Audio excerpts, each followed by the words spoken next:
Alrighty, we are live. G'day guys, welcome once again to the Tripod where we break down every NRL game every week from a betting perspective. Very special week this week, as you would have noticed. I'm not by myself, I'm not barbecuing alone anymore. We are joined by Jacob, who has been on holidays for the last 6 weeks, gallivanting around Europe. So hopefully he can, pull us out of not a massive funk, but we had 6 winning weekends in a row while he was gone. And he's come back at the worst time because we lost for the first time in 7 weeks last week. So now it's all on him. The pressure's all on him to bounce back. How are you, mate? And how was your trip? Yeah, I'm good, thanks, mate. Hope I didn't scare any women or children with them seeing my face. It's been a little while, but there shouldn't be too many women or children watching. This is for keen NRL punters. And look, mate, I'm not going to rock the boat. You don't need my help. I did crunch the numbers. I was away for 6 full NRL rounds and 2 origins. And in that time, you went 80 and 55. Which if you calculate it out, that's actually 59% winners, which is exactly the rate that I left the pod at when I went overseas. So you've held the fort very nicely. And, mate, you were over 60% winners without me right up until Sunday afternoon, as we know. That game didn't go away. In fact, that was kind of bad. That's the only thing that was between you and gone 60% for a long stretch, winning people plenty of money. So you've done very well, and I still want you to steer the ship. But I had a fantastic holiday, although it is great to be back. And I guess I can assure people that even though it might sound funny, I was overseas, I was in Europe, but you do get a lot of downtime. You get planes and airports and train trips, and I was able to still listen to my favourite pod, which was the Tripod, every week and keep up to date. And I had the Watch NRL app. I had highlights going. So I've been able to follow along. But as I say, you give the people your handicap. Keep doing what you're doing. Because out of those, 2 origins and 6 NRL rounds, you only lost money 1 week. But other than that, it's been business as usual. So let's keep it going. 6 weeks till finals. It's getting exciting now. Business end of the season. Bloody oath. Yeah, we're in the home stretch. And like we kind of always say, the last quarter of the season is, a lot of people don't like it for punting because, you've got a lot of teams that aren't playing for anything, a lot of teams that are. But I think that's the best time to be betting because that's when you can really dig deep and figure out, motivation-wise, what teams actually want it and what teams don't. Let's get kicked off. On Thursday night, we've got the Tigers laying 2.5 points, hosting the Cowboys with a total of 37.5. I like the Tigers here. I think that, the win that they got last week, a close, gritty win over the Knights that they could have easily lost. I think when you get towards this back end of the season and you're on the cusp, and you're a team that's on the cusp of the 8, I think that is a massive confidence-boosting win for the Tigers. I know they're still sitting 11th on the ladder, but they're only 1 win out of the 8. And now that they got that win last week, I think that they do truly believe that they can make the 8. On the flip side, you have the Cowboys, who I think that was pretty much could be a heartbreaker for them last week. They're up big, 14-4, and they let in, the last 2 tries of the game and lose 16-14. Now, I think that is most likely going to be a heartbreaker for the Cowboys. I think that there is a genuine chance that, not that they don't show up for this week, but if they do get down, I find it, I can see how an avenue that they would actually fold in this game. So I want to take the Tigers because I think even if the Cowboys show up, I still think I'm getting the slightly better team at home. What do you reckon, Jacob? Yeah, it's interesting actually with 6 weeks to go and the push to the finals, you're trying to figure out who's still got a chance. There's a really interesting post that we had in our forum and a lot of discussion and, we spoke about the Cowboys is probably where you draw the line, that you couldn't see them making the 8 now. You speak about that late loss to Cronulla, and not one person on the thread disagreed with that. So I don't think the Cowboys will make the 8, and last week hurts, but Morgan coming back, your captain coming back and playing 6 there, I think it maybe gives them confidence. There's a fair bit of character and leadership in that club where I don't think they would give up. Let's not forget 2017. You would have put a line through them as well, but they kept fighting, and that was with injuries, and they, got to 8th, and we know that they went on a big run through the finals. That team might not give up, and I look at them, I think they've got the forward pack edge. I mean, we know all year that the Cowboys are a no-frills kind of team, but they do have a strong pack, and I don't think the Tigers pack is as strong since they've stood down Packer, and Cheekham's named, but I'd be very surprised if he was to play. The weakness for the Cowboys is obviously outside backs. Drinkwater's been a good addition, but I mean, you've got Cohen Hess playing centres. So what jumped out to me was really unders, because I don't think Cowboys will give up. Tigers, a huge win to get that win last week in Newcastle. get that close win there. They know that they're well and truly alive. They're, 1 point outside the 8, even though they're 11th. And they're obviously a defensive, gritty side as well. So that's why unders jumped out to me. Yeah, and I totally agree with your play on the unders. We've said all year that the Cowboys struggle to put on points, and their defense has been very solid because they just lack playmakers. And we've said the exact same thing about the Tigers, except, of course, last week they put on 28 points. But that's probably not a bad thing if you are taking unders, because that is a bit of an anomaly that happened last week with a 56-point game. 54-point game, sorry. Next up, we got the Warriors plus 3.5 points hosting the Raiders. The total is the lowest of the round, 36.5, which is, I guess, a little bit surprising for a Warriors game. Not so surprising for a Raiders game because they have had, basically a top 2, top 3 defense all season. I do see a few comments flowing through about the Warriors game last week about how they were robbed. And yeah, like I said in the preview pod, if you look at a vacuum in that last play, that certainly wasn't a forward pass, and so they did get robbed. But like I said, they did get a controversial Isaac Luke try awarded against them. So I feel bad if you're a Warriors supporter. It has been a tough few weeks for you. So that's another reason, I guess. I do actually lean to the Warriors in this one, but my one worry is I do worry about the Warriors' mental state. After that loss, just having a terrible call go against you, everyone at the Warriors is absolutely blowing up. And, do they kind of think that was their last hurrah? I don't think so necessarily. They're still sitting in 12th spot. They still have an outside chance of making the 8. But this has got to be the do or die game for them. And I do think that they show up. And if anything, I probably think that, at home, after getting such a diabolical call to win the game against you last week, I think that they may get a few of the close 50-50 calls actually go their way in this one. So I like the Warriors in that regard, if they come out of that not completely thinking that their season is done. In terms of the Raiders, they've just been extremely solid all year round. They haven't put a foot wrong. They pretty much haven't played a bad game through 19 rounds of the season. But I do think that this is one of those spots where the public couldn't be any higher on the Raiders. This line opened pick'em, and it's now moved to 3.5. And me and Jacob were discussing earlier that it could possibly move to 4.5 with all the public money on the Raiders. Plus, it's a pretty bad spot for them. You've got the shortest turnaround you can a short 5-day turnaround from the Sunday game. You've got travel in between both spots. You've got to travel, from Penrith to Canberra and then back to New Zealand. Plus, the Warriors get back Nicarima. If I'm getting a 4 or 4.5 on this game, which I think I will be able to get come Friday, I'd certainly be looking at playing the Warriors. Yeah, like you talk about similar to Cowboys, it's a tough loss to swallow when you're on the outside looking in. But when you're 2 points out behind the Broncos in 8th spot, and you have the talent that the Warriors have, they believe, they know that they can hang with most of the sides that are above them that they're looking to overtake. And as you say, they've had some rough calls go their way. I wonder if that ends up being a distraction, telling the fans to come dressed as refs with whistles and stuff. I wonder if they do. Whether you get, I don't want it to distract the team and that they're worried blaming the refs and not looking at themselves, because they still could improve. But on the other hand, you might get quite a jubilant crowd that comes, and we do expect a pretty big crowd because it's a huge game for the Warriors. They should lift. And there's been a lot of talk about RTS. I feel like not enough, though. The way he's played this season's been nothing short of phenomenal. But Mumalo as well is quietly putting together a monstrous, season for a winger. But in the centres, obviously Fusitua's out. They've reshuffled. You've got to go like Blake Ashford. So I wonder if that cancels out.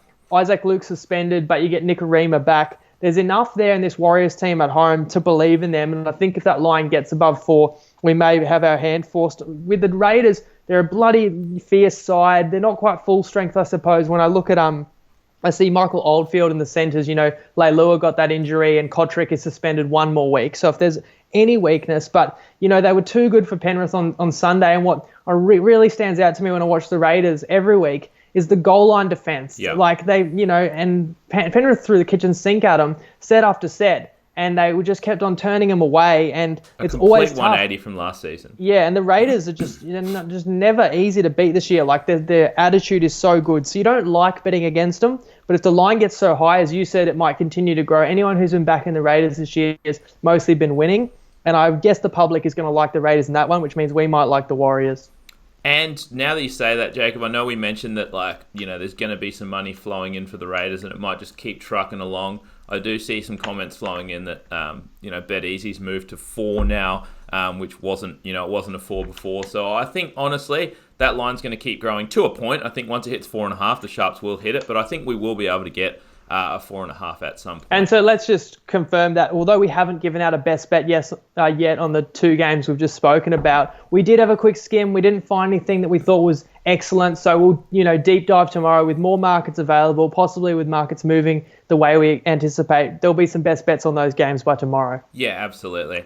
And then next up, a game that I'm actually going to be at is the Broncos plus 4.5 points hosting the Storm. Should be an absolute cracker. 36.5 is the total. Another low total, but I guess it's to be expected anytime you get, two relatively defensive-minded teams, and especially the Storm. They rarely let in any points. You're going to find a relatively low total, but should be a great game. Always a good turnout at Suncorp Stadium, especially against the Storm.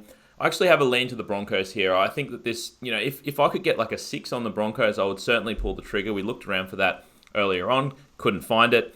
I think it's a decent spot for the Broncos in terms of they've just had, two relatively cakewalk games where they haven't been, stressed at all physically against the Titans and the Bulldogs.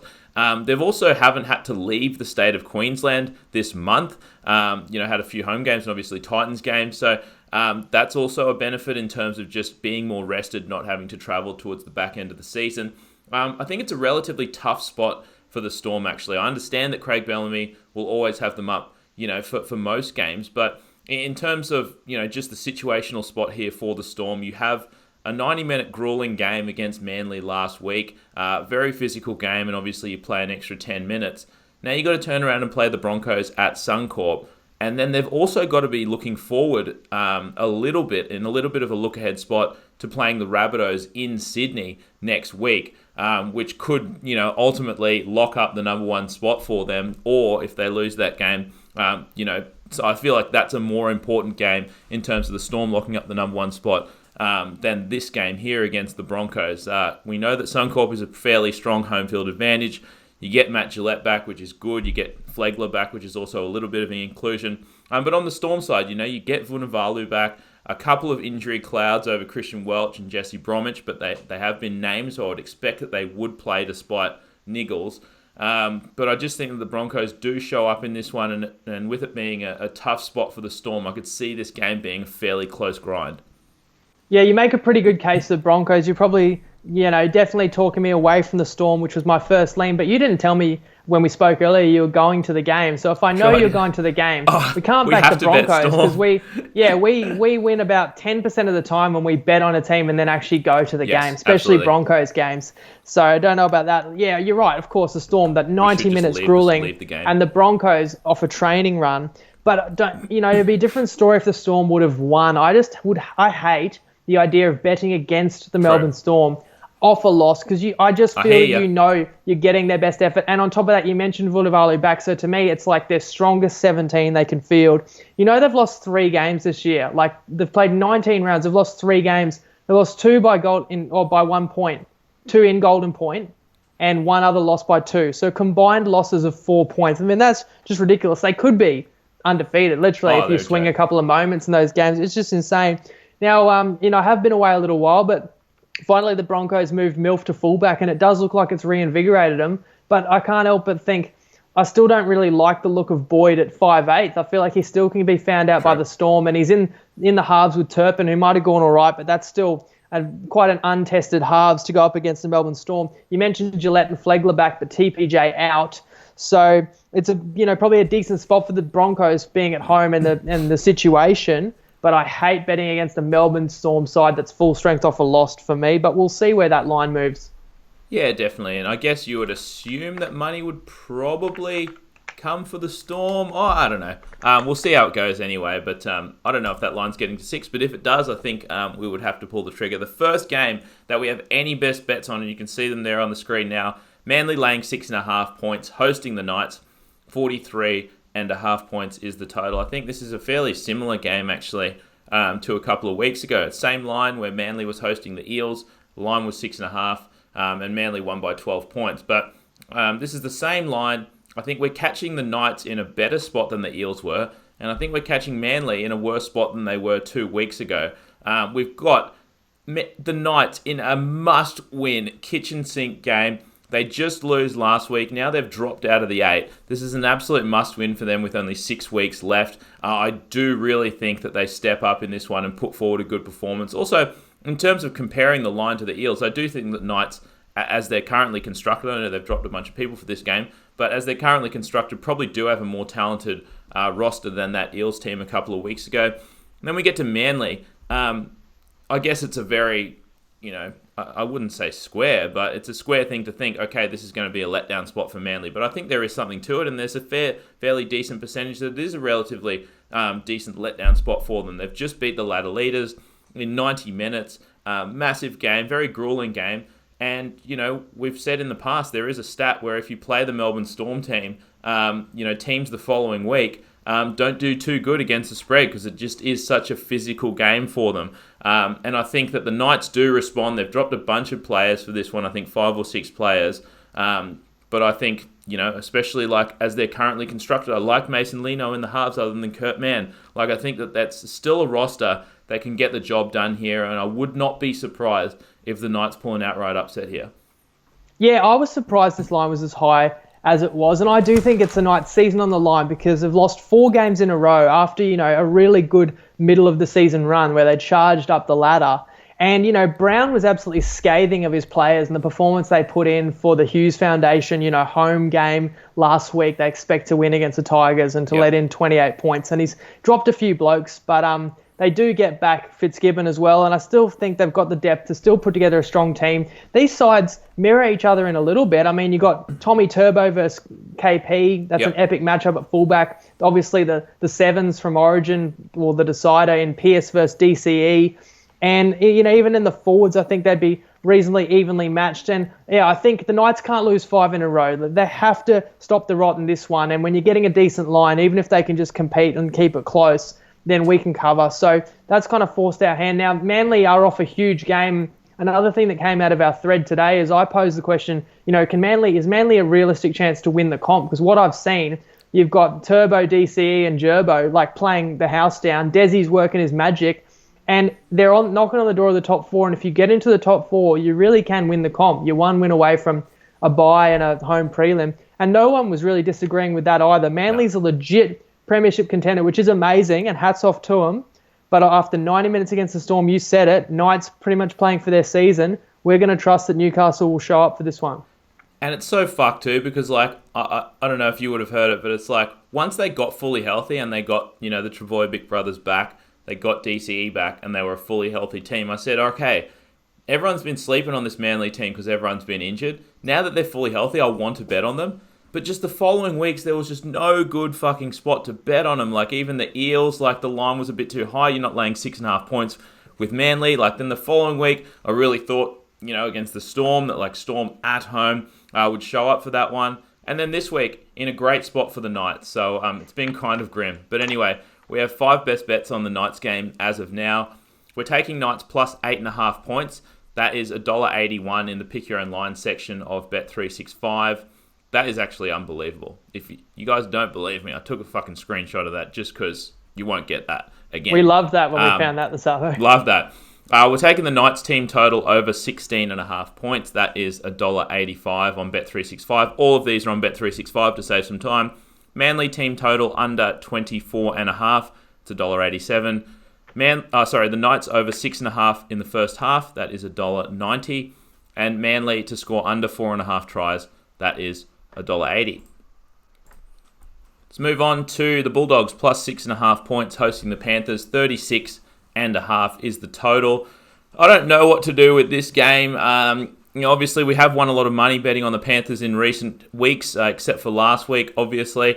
But I do think that they had chances to be a lot closer in that game. They had set after set in the first half, and I think if they just go over once or twice there in the first half, that final scoreline is much different. On the Bulldogs side, I don't know what to do with this Bulldogs side. I know I probably haven't bet. I think you reminded me, Jacob, that I haven't bet on them at all since you've been away. And just watching them week in, week out, they put in sometimes, then sometimes it seems like if they get down, they fold. And it's just I don't know what to do with these teams that, are just playing for pride at this point. What I do think, though, is that this 36.5 seems fairly low to me. It's at Bankwest Stadium, this one. I know some people say, the ground's slippery, whatever. But it's a daytime Saturday game where the weather's meant to be absolutely fine. We've got the Panthers team that we know can put on points with the best goal kicker in the comp.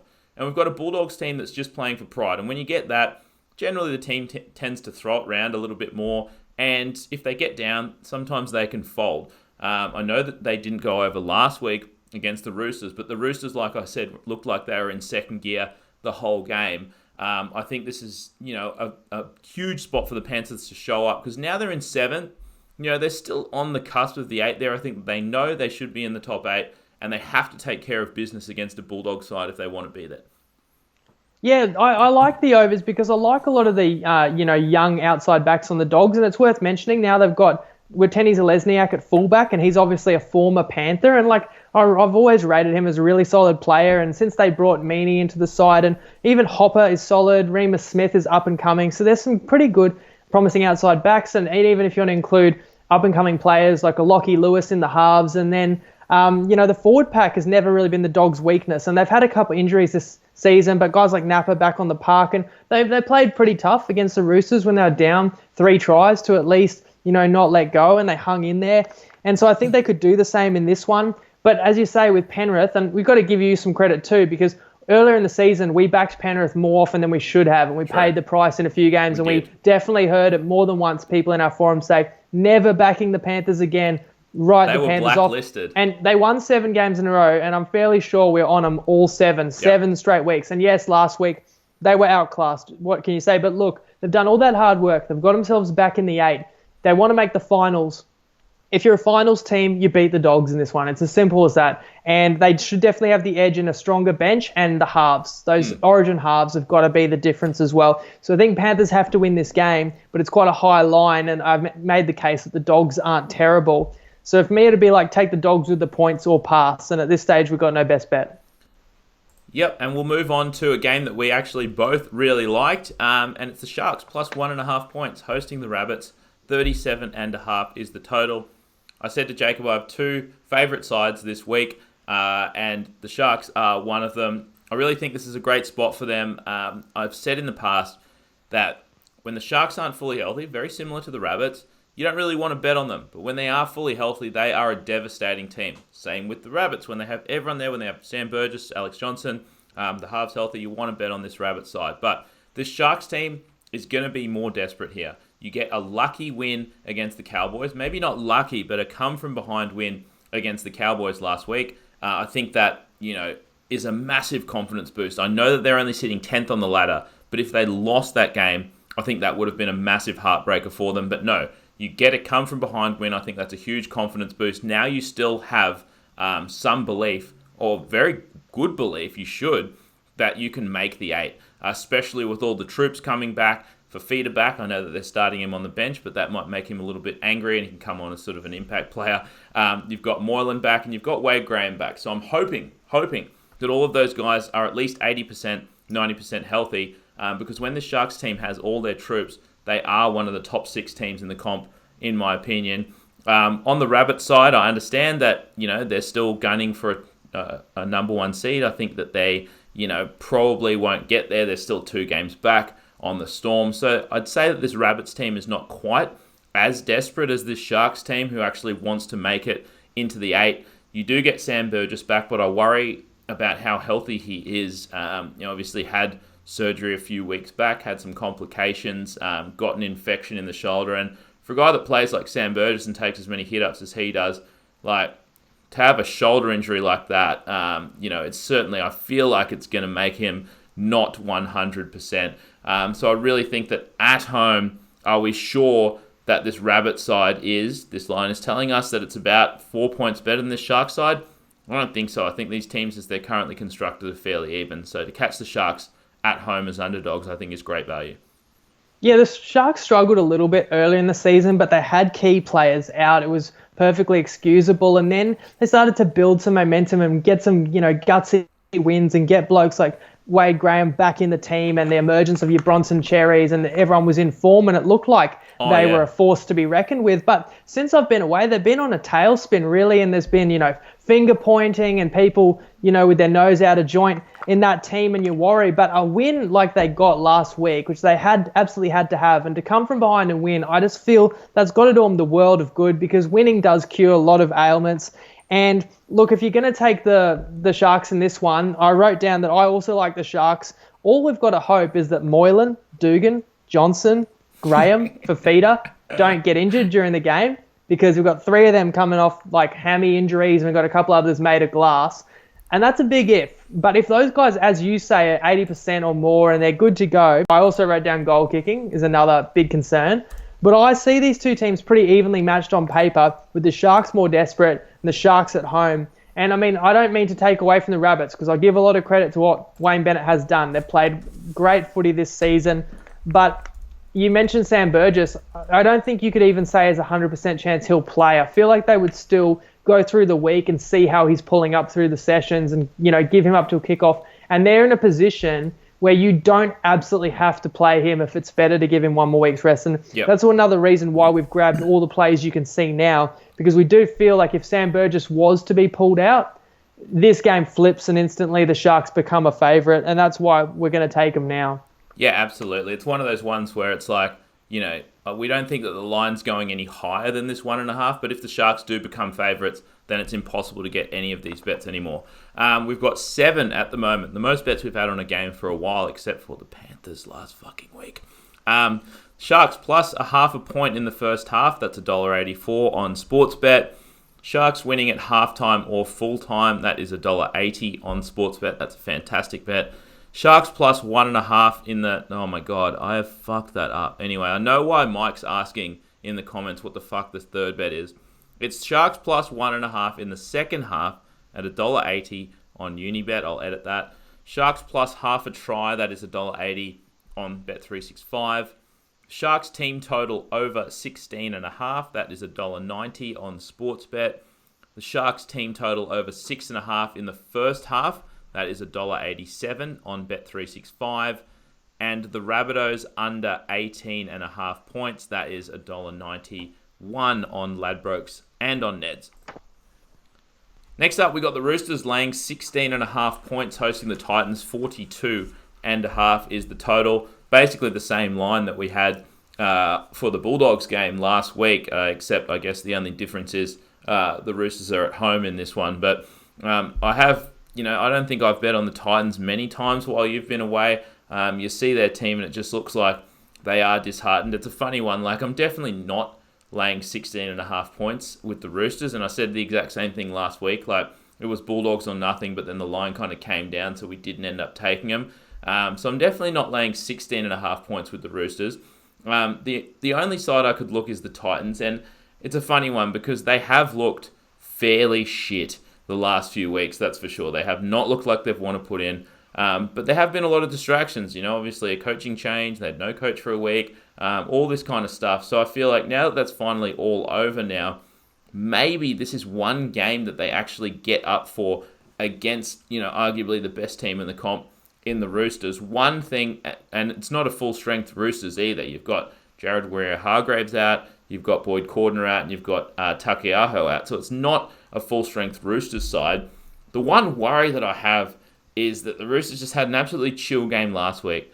And when I look at the ladder, obviously the Roosters are sitting in third place at the moment, but they're one game behind the Rabbits, and they're equal with the Raiders, but just a better plus-minus. And the Roosters plus-minus points differential is very, very similar to the Rabbitohs and to the Raiders. So they might be telling themselves, all right, this is one game that we could just absolutely blow out of the water and improve that points differential so that if we end up even with the Rabbits, we might get a top 2 seed. That's the only worry here, but certainly not laying 16.5, but I'd consider playing the Titans. Yeah, I felt exactly the same way. Like, you probably could talk yourself into the Titans, but I think you make a really good point with that points differential, because the Roosters have done everything with a purpose this season, and they haven't, gotten out of order or anything, or rushed or worried about their position. They're building towards September, but what they also really know to maximise their chance to win the comp is they got to make the top 4, but they also really have to avoid the Storm in week 1 of the finals. And the Storm are going to be first. It means the Roosters really have to finish second or third. And I don't think they care if they finish third because it would most likely be in Sydney against the Bunnies. But what they don't want to do is slip to fourth with the Raiders and Manly, who are both sides in great form. And of course, it'd be a disaster if they were to slip to fifth because it's just too hard and anything can happen. So points differential is a real thing. And if they get the chance and they get a side that drops their heads, they could run a scoreline up. And that's very possible here. There could be a cricket score on the cricket ground. But you mentioned 3 big forwards out for the Roosters and the Titans. It's round 20. There's still 6 games to go. It's too early to completely give up. These are still first-grade players. I mean, interesting to see whether Ash Taylor plays in this one because he's been named in the reserves and what effect that's going to have. But then why name him in the reserves at all? Yeah. So, does he play and does that lift him? He's making $1 million a year. Oh. I mean, the Roosters still got their classy outside backs and they've still got forwards. So this could be a chance for an Angus Crichton, Victor Radley, Satili Tupanua to step up in this one. They absolutely could still win by a big score. But for me, it's Titans or nothing for the reasons you outlaid before. And I know you just mentioned that the Storm will absolutely win, and I should give you congratulations, Jacob. We made a bet. I think we actually made a bet on this very podcast before the season started. I said that the Roosters would win the minor premiership. I gave you the choice of 2 other teams. You took the Storm, which obviously has ended up very well for you, and you took the Broncos, which hasn't. So, you cashed that bet in today. I gave up. I admitted defeat that the Storm will be minor premier. So that was a $1,000 bet. Congratulations to you, sir. And let's move on. Thanks, mate. Well, we said who was going to finish higher on the ladder. And I think pre-season I picked the Storm minor premiers and you thought they might ease up and you said Roosters. But as you just said, then I was high on Brisbane too. But thanks for that. I'll take the win anytime I can get it against you. And it's just sometimes when we disagree, we like to have a bet. And I'm really just lucky that was what we bet on because I was high on the Titans coming into this season.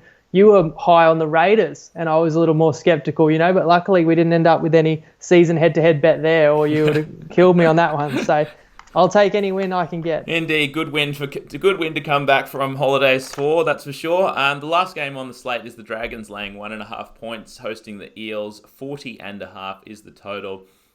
This is one that I had to twist Jacob's arm to take because I did say to him, this was arguably my favourite game of the round along with the Sharks. So if the Eels don't win this one, I will cop it on the chin. I love this game for the Eels. I actually can't understand how the Dragons are favourites, and I don't think that they will start this game on Sunday afternoon with the Dragons favourites. I think this will flip. I think that Eels will be favourites come game time. And I think people will kind of see what I see here. I think that, we talk about dream crushes all the time. In all sorts of different sports. It's basically, having a terrible, terrible close loss and then, being out of finals contention. This is what has happened to the Dragons last week. I said, this is a do or die game for the Dragons last week. You get your best player in Gareth Widdop back. The team gets a bump, mental boost. Yes, all right, we can make a run for the finals. You are up until 79 minutes and 52 seconds. And, the Rabbits score a last-second try on you. It is the most brutal way to not only lose a game, but it's the most brutal way to be basically mathematically eliminated from finals contention. So, not saying that it will be, but I'm saying there's a much greater than 0 chance that the Dragons come out this week absolutely flat, knowing that they're not going to be playing finals footy. On the flip side, you have an Eels side that's, got a lucky win last week. Arguably, they shouldn't have, and are now sitting in 6th spot with a chance of taking a top 4 spot moving into the final. So I really just think that these teams are moving in polar opposite directions. I understand that the Eels still don't have Fergo and they have to throw Takarangi on the wing, which is certainly not great, but I just think that the situational spot for both of these teams just favours the Eels so heavily that I just can't ignore it. And I really do think this will be a flip fave and the Eels could be like 1.5, 2 point favourites come game day. Yeah, and my initial read was that on paper the Dragons team looks as strong as the Eels because we know how good Gareth Widdop is. Obviously Hunt's back from his rest. He'll be nice and refreshed. We spoke about that off the pod about what the purpose of resting a guy is when you're coming like 14th and you need every win like blood. But you get him back. Norman, I don't rate him as a fullback that much, but he's still a talented player. We saw, he made his Origin debut. And a couple of the outside backs, like, is it Saab that debuted last week? they look quality. So and you mentioned Fergo's out for Eels, and even the Dragons forward pack still got a lot of rep players in there, like your Frizzell, your Sims, your Vaughan, Graham. So it does come down to how much, whether you believe the Dragons can recover from that Bunnies loss. And you talk about like they were down a try, and you get the charge down and the recovery and the try, and then you get the sideline kick, and then to give up a recovered kickoff inside the final minute and a try on the bell, like that is, as you said, absolutely brutal. And that's the key there. That will they be up for it? But even if the Dragons do show up at home, the Eels are a side that seems to be sneaking under the radar. I feel like they're chalking up wins. And look, Brad Arthur's, if he's got one issue with his team, it's that they've had inconsistency in the past, and he does seem to always need to challenge them every week to, not dip the toe in, but really, rip in. But when they do, then they give you a chance in any game. And considering what got me over the line is that we can still get them as an underdog in a lot of these markets. And that's, a decent, even if the game's close, we're the favourite to win most of these bets. Yeah, and I see a few comments flowing through that are echoing your sentiment there, Jacob. A few people saying, like, is the pressure completely off the Dragons now that they're out of contention for the 8? And yeah, sure, that is a legitimate factor, if they're just going to play free-flowing footy. But in saying that, if you have a team that has something to play for, there's, almost 100% chance that they do show up. Yeah, sure, maybe there's a 50% chance that they feel like all the pressure's off. They throw the ball around and they play great footy. Even if that happens, I still think the Eels have a decent shot at winning this game.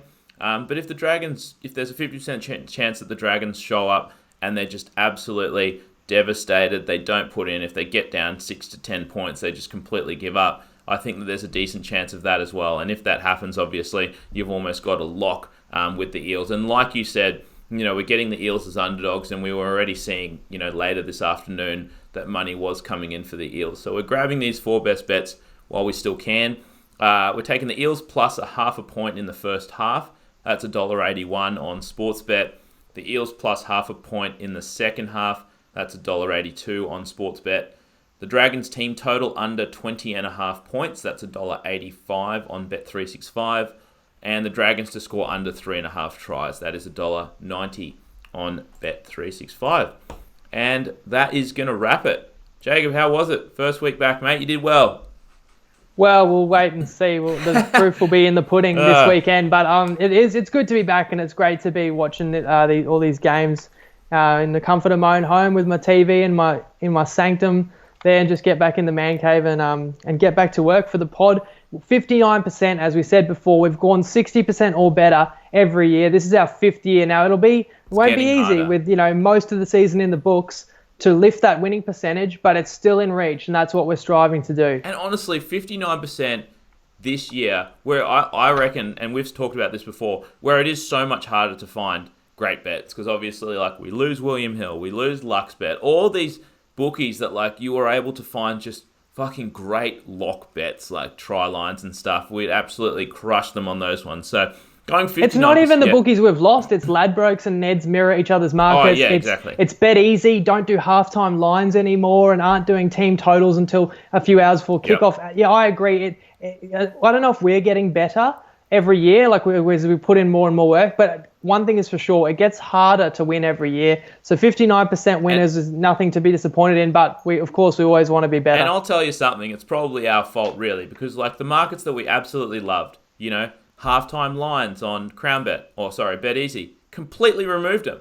Do not even have halftime lines anymore on BetEasy, and we've been absolutely crushing them with that. Like we said, our group basically, bankrupted Luxbet with those try lines. Smashed them, they removed them, and then they're gone off the face of the planet. So, we must be doing something right, but you're right, it is getting harder and harder every year. But we appreciate you guys tuning in for the Round 20 preview. Obviously, make sure that you are in our group. There's a link in the description to this video, and make sure you're in the Tripod app. We're working on fixing those notifications. They should be fixed hopefully tomorrow. And yeah, make sure you read Jacob's post in the top of the group. We are cracking down in the group on shitty posts of all these 12-leg multis with no description. So make sure you read that so you know why your post didn't get approved in the group. Anything else you wanted to add, Jacob, before we get out of here? No, let's keep it short. because we've had to listen to twice as many people talking tonight. Very true. We've taken enough time. But let's get back to. We've never, as you say over and over, we never have back-to-back losing rounds. Have it in 2 so years. It won't be round 20. Have it in 2 years. It's not going to be round 20. Thanks for tuning in, guys. We'll see you at Sunday at around 6 p.m. for the round 20 recap. See you then.